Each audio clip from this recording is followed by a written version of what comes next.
Hello, I'm Miss Christina Frost, a sick chick who's been skipping leg day since the 80s, and here we bring you... Hi, I'm Matthew J, the trophy husband. Participation trophies? Disability Storytime number 2. Number 2, here we go. Yeah! We're number 2! We're number 2!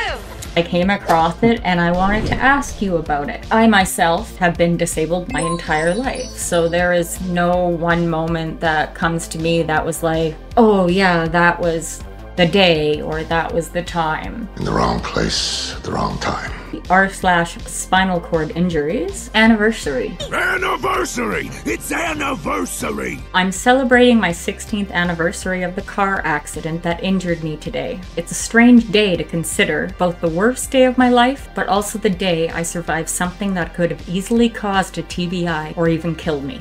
I was lucky. I can't help but think of all the things and people that left my life in the years following the accident. Everyone leave? I just hung out by myself today and binge-watched Breaking Bad. Yes, science! I'm gonna tell everyone your science is powered by hellfire and damnation. I used to drive by the place where the car hit me, but I didn't do that today. Do any of you do anything special on your anniversary? Or at least those of you who remember the day you got hurt. Catastrophic event from which recovery was improbable. You are not a member of the disabled community, really? Your disability is not my concern! No, I am not, but I can understand how they would have different emotions about the days leading up to or even on the anniversaries. 3 years ago at this time I was feeling this, and then this happened. It's ruining my life! How did you feel when you went through your heart attack? We just celebrated, or is it celebrating? It's a celebration, not a funeral. Well, it is a celebration of life still, that I'm alive after 3 years since my heart attack. Those days, as I just mentioned, do have meaning to me. You know, I was feeling not the greatest on the day of, and I remember all the emotions and feelings that I went through. They do all these emotional things, make you feel all these emotional ways. Leading up to and going to the hospital. That is something that changed my life as well. Other than gaining 70 pounds? You've gained some weight recently. That's love weight. Love weight. You love the weight. I love the weight. I also had an anniversary recently, but I don't really remember anything about getting hit for several months. This person suffered a TBI and was in a coma in the ICU. He planned to celebrate the mere joy of being alive in defiance of all of the predictions, and I got completely distracted by all the stuff that goes along with being alive, and I missed it by 2 days.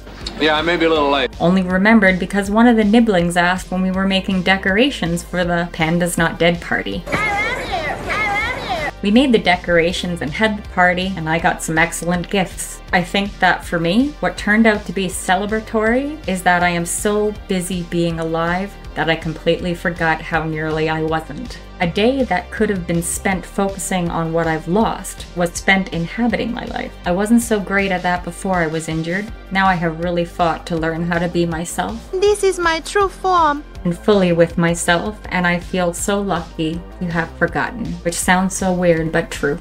I know it's a weird thought, but it's true. Life is everywhere. It certainly is, yeah. And a couple used to send thank you notes to the surgeon on the day that saved their lives. That's pretty cool. Keep those cards and letters coming, folks. Do you even know the doctor that you saw? I don't know most of my doctors' names. So many doctors and so many hospitals. I know my general practitioner. That's what you need to know because they do everything else and coordinate. The secret is you got to coordinate. Most people don't coordinate. Yes, that's what... Another story! My soon-to-be husband's mother... Mom! Mom! Don't come in! Stalked my medical records history without me knowing. How'd you get my medical records? r/2 hot takes. It's a personal rating. Personal ad writes itself. Pick up the cat or something. Hold her and pet her. Pet, pet, pet. I, female 25, have been with my fiance, male 28, for almost 4 years. We got engaged earlier this year, and our wedding is planned for the next year. Best day of my life! And I can't be more excited about it. We have a great relationship. He's my best friend. He's my other half, truly. He is the one. His mother, on the other hand, has always hated me. Why does she hate me so much? And I don't use the word hate slightly in this situation. For context, I have a slight problem with my spine. A few years after I was born, I was diagnosed with scoliosis, and just a few months before my 15th birthday, I had scoliosis surgery to correct my spine. Has corrected the spine very nicely. Since then, I have recovered and got back to my regular day-to-day life. I have occasional pain here and there, but nothing a walk in the park or a few stretches wouldn't fix. Because that fixes everything. I call myself very lucky because a lot of people with my condition have it way worse. I can lift stuff up. I do go to the gym, do yoga, ride bicycles and scooters. I have a driver's license and I've been working full-time since I turned 18. In fact, I feel completely normal. I have no problem doing my everyday chores, running errands, etc. Now moving on to my soon-to-be mother-in-law. No space for mother-in-law. It all started with these little comments about my health. I remember my fiance asking me if I have anything wrong with my health when we just started dating. I told him the whole story because it was never something I tried or wanted to hide. I don't try to hide it. It's just how my body is, and there's nothing wrong with it. A few days passed, and I started seeing him sad more and more. What is happening? He's probably getting it from the mother-in-law about this girl that he's dating now. You've got scoliosis. I've got the other way. Yep. I can never remember the name. My spine goes the other way. He said they go both ways. Finally, he told me that his mother had made loads and loads of comments about me not being good enough for him, simply because I'm sick. You will never be good enough for my son. I was thankful he told me the truth. I felt from the beginning that there was a lot of tension between me and his mom, and I didn't know why. Did you feel that tension? She's not really sick though. It's scoliosis. Well, it states in there that she hasn't had anything for 10 years, so she would feel the occasional pain, but... I felt the same terrifying aches and pains I always do. He's getting older, like you. Like me. Mm-hmm. You married an old man. My mother-in-law? Your mom's a witch. Why is my mother a witch? There are ways of telling whether she is a witch. Wait, I can't remember if she floats. Or is she a duck?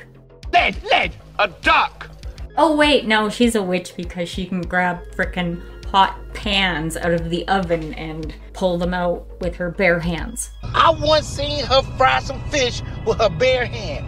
Or move garden stones half her size across the yard at the age of 75. She's so strong. Your mom is frickin' nuts. She's a witch. And she still has time to make 100 jars of pickles for everybody. Pickle-rama, pickle-rama, pickle-rama, pickle-rama. Bucket pickles are our favorite.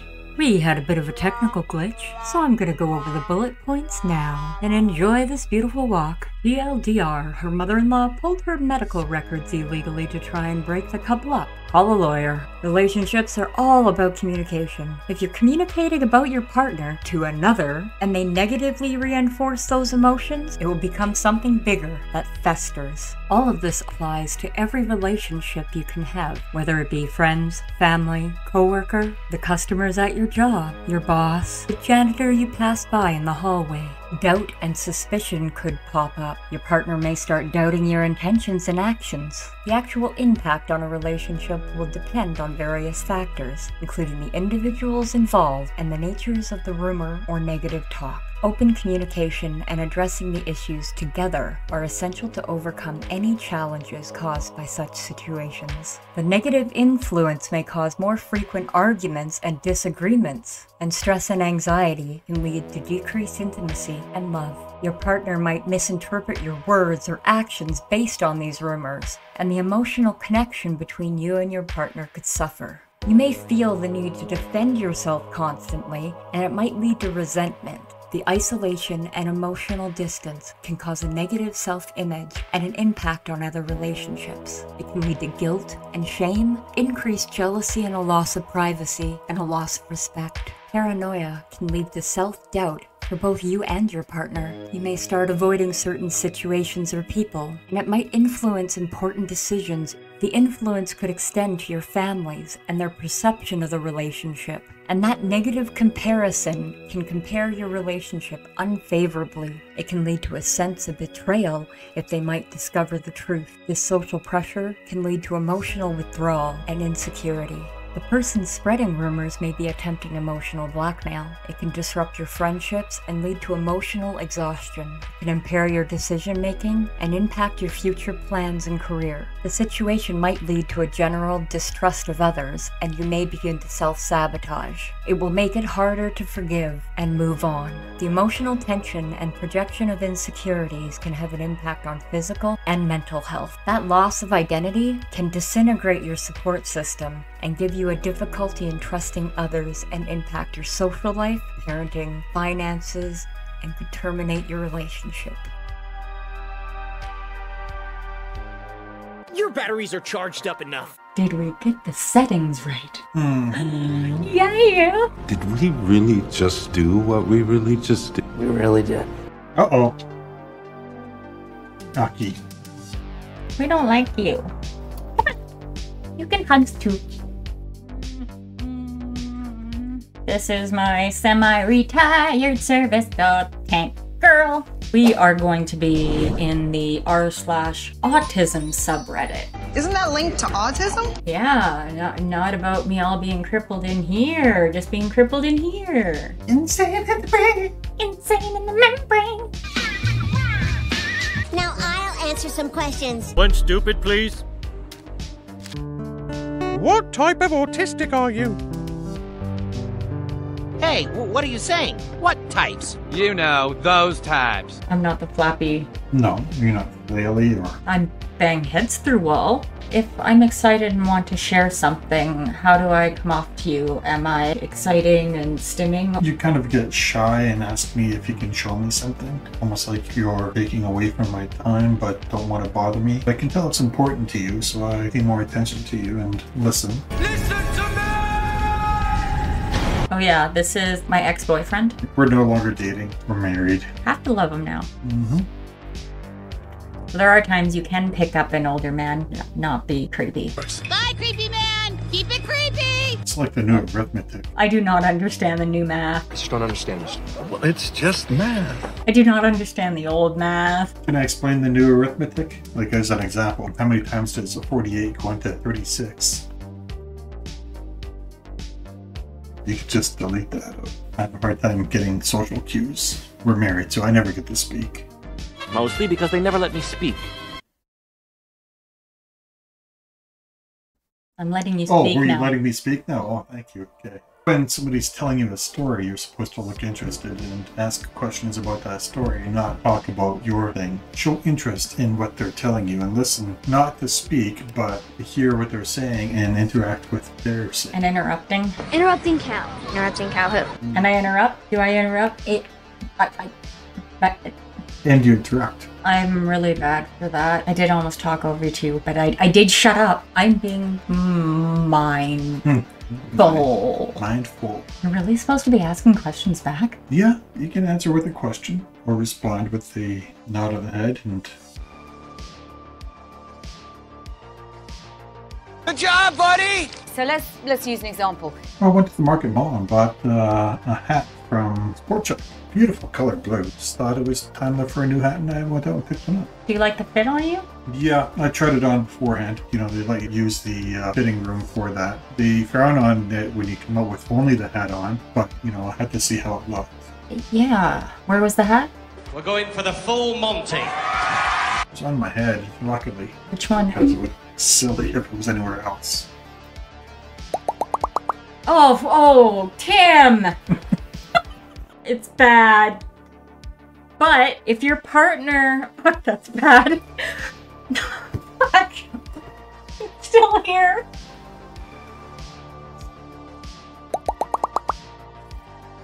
If you ever complain about your partner's farts, just know that you are adding life to their lifespan. I will link the article. Science. Go outside next time.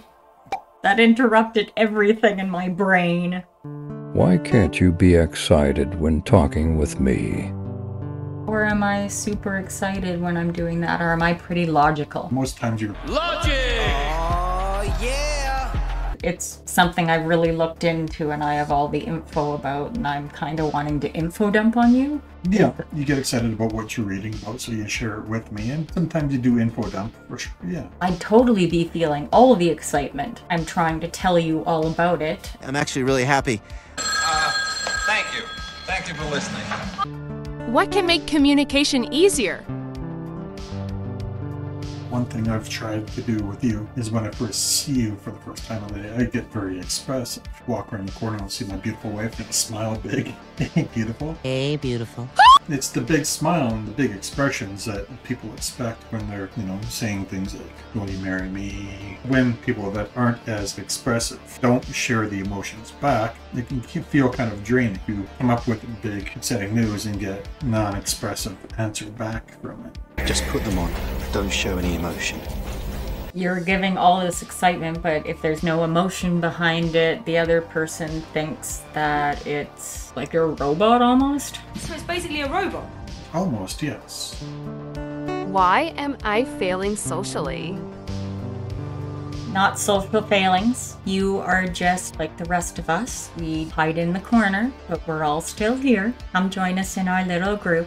Why are we hiding though? You have told me multiple times because I keep forgetting exactly how it goes, but it is such good advice that I don't mind you having to have to tell me every couple months again. Yes. I think she got brain damage. Can you tell me about the gift? The gift, yes. It's an old story passed down about Buddha who was walking through a village, and as he's walking through the village, a man runs up and starts yelling and swearing and cussing at the Buddha. He just does not respond. He doesn't get angry. He doesn't get upset with the person yelling at him. He tries to talk to him. Eventually, the guy leaves him alone and he walks away and they go their own separate ways. Another man comes up to him and asks him how he could stay so calm while this guy was yelling at him, swearing at him. And the Buddha says, well, the anger that young man had in him was not mine. The anger was unhealthy. If you picture it like a gift, the guy is trying to give me a gift of his anger. Why can't you de-gift? And it's my choice to accept it or not. If I accept his anger, that gift, that's something I take on myself, and that's something I take in myself, and that hurts me. By rejecting his gift, I reject his anger. That's his. He brought that onto himself for whatever reason. That has nothing to do with me. That's his gift. He can have it.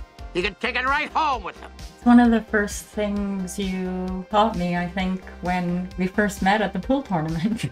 I may have told you that one to help you with other issues nocturnally. Nocturnally? You mean the sleepwalking and ending up in cornfields, not knowing where the hell you are in the middle of the night, thinking you've been abducted by aliens? No, because the aliens erased my memory. It only happened twice. At least he kept the pants on.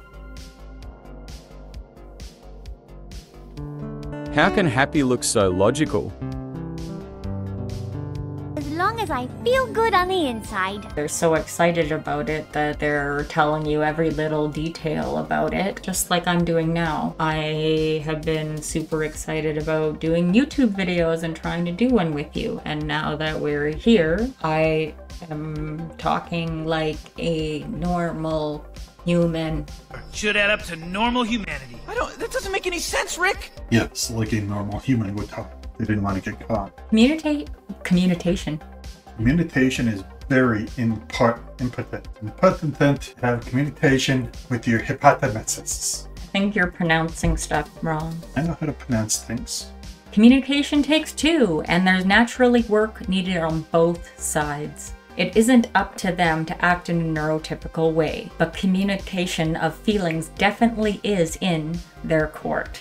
It's their job to explain what excited looks like. The person I am on the inside. And better communicate emotions. Lack of good communication is a burden, and the responsibility for that good communication is on both of them. We have to keep reminding each other that our marriage is not 50-50. And being disabled, people want to do the whole how much you're actually worth in the relationship comparatively. It doesn't matter.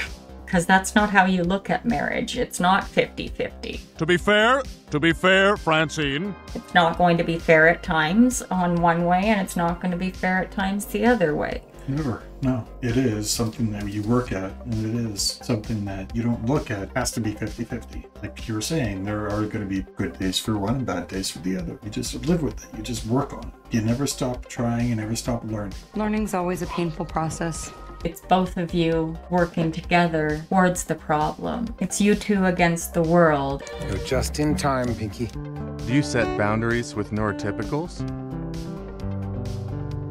You see this line? Let's not cross it. You understand?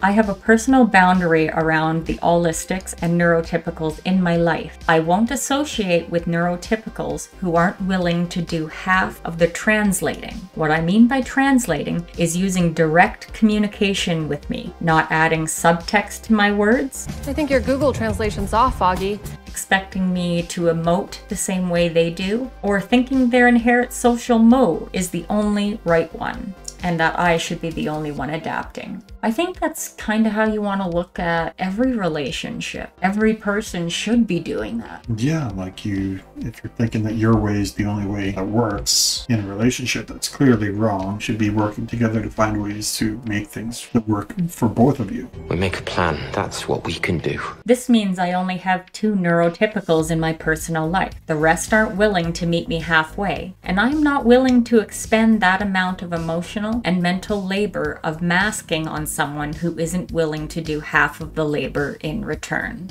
It seems grossly unfair to me, and I do have a thriving neurodivergent social circle in life, so I don't find it necessary either. I'm happy right where I am. I find it harder to find other neurodivergents in a friend group in real life at my age. Too old, you're too fat, and you're too goddamn stupid.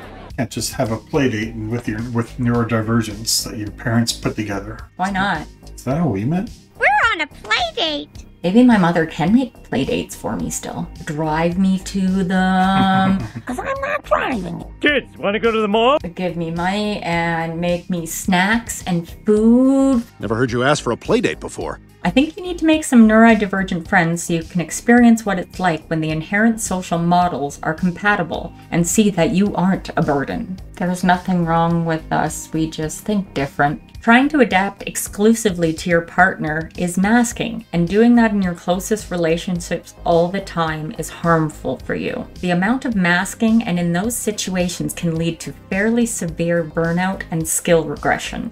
The circus must have burned out. Yeah, if you can't be your complete and full through person with the one that you plan to be around for the rest of your lives, there's going to be issues down the road.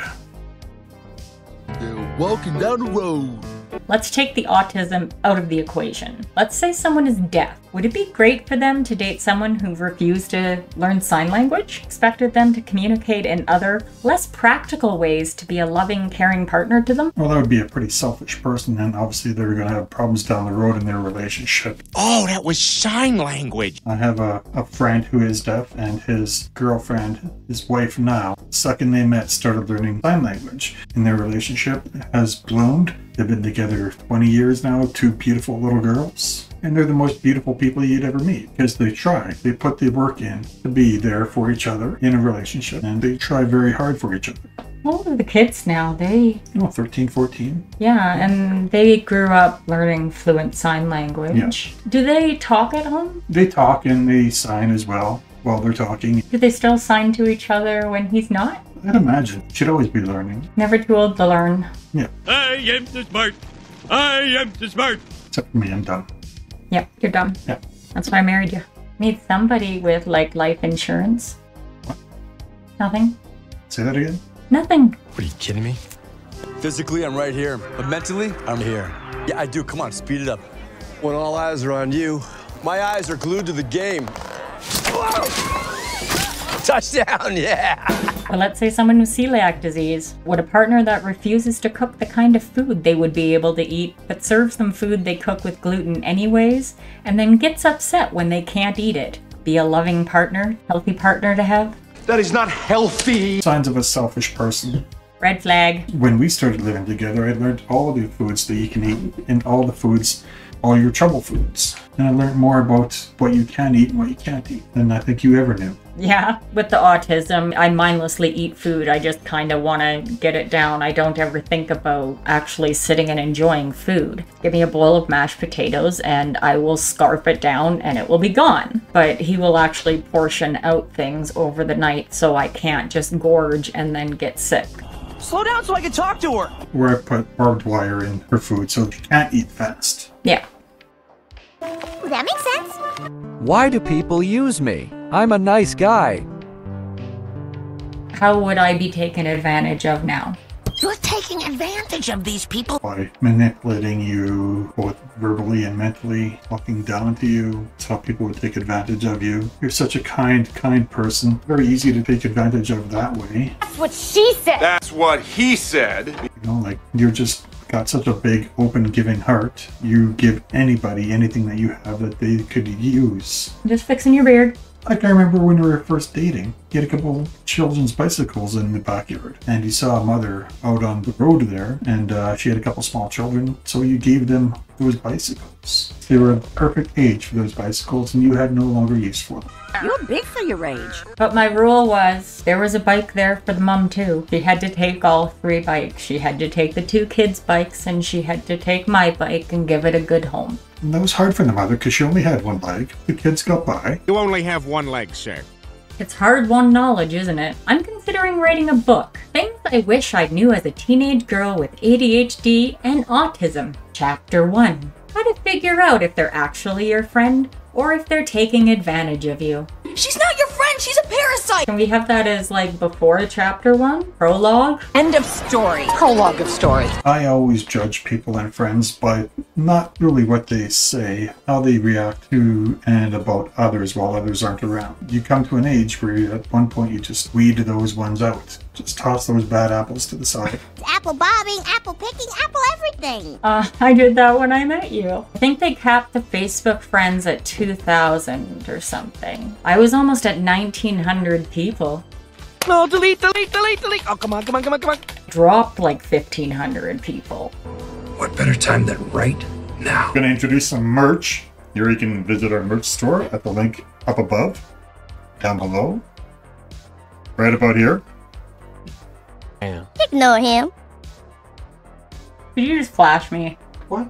That came in. I had to go to the poop room to poop in the poop room because that's where you poop. Where was I? In my dreams. It feels weird to ask for the reciprocation when a lot of us are told our whole lives that we're too much work, that we're needy, picky, etc. But like you said, leaving all the burden of making that gap in social compatibility to one person is completely unfair, whether it be neurotypical or neurodivergent person. It wouldn't be fair to us, for example, just to say, well, I'm autistic, that's just how it is. God's mildly autistic. You can't touch him. It's all right. Just don't do that. Shrug and just never make any changes or effort to communicate better. It's hard to start out with those boundaries, especially if you're trying to begin enforcing them in an already established relationship. But it goes so far for your mental health. I've kind of been doing that with you over the last couple months, haven't I? I believe so, yeah. And you don't mind me telling you... Are you sure? Are you sure? Are you sure? Are you sure? Sure, I'm sure. Are you sure?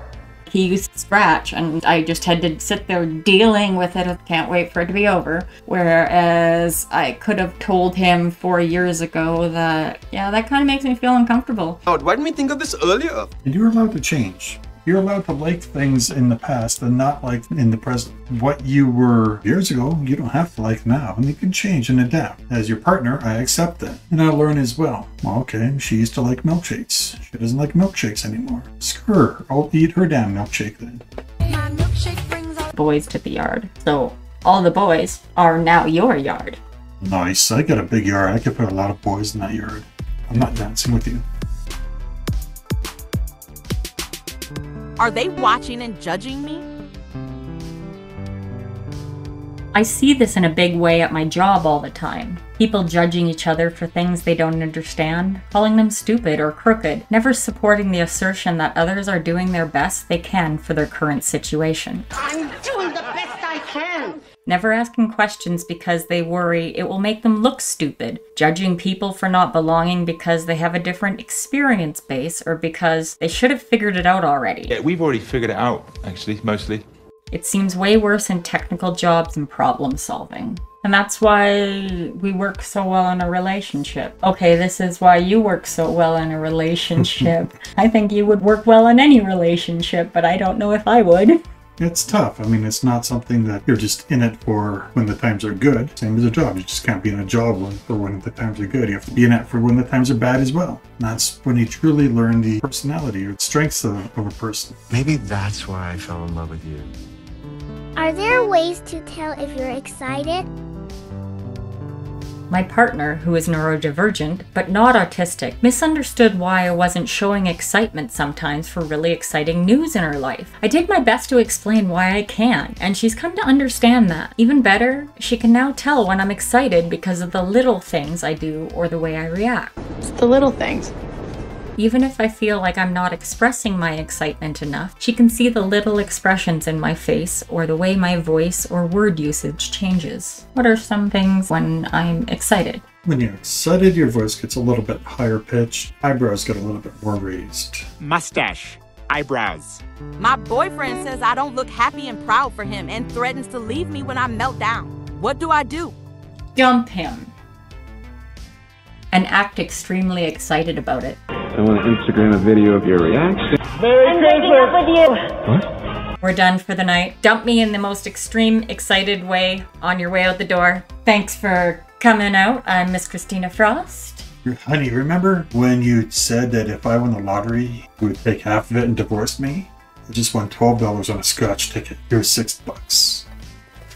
I'm out. Take the dog. That's my punishment in the divorce. I get the dog.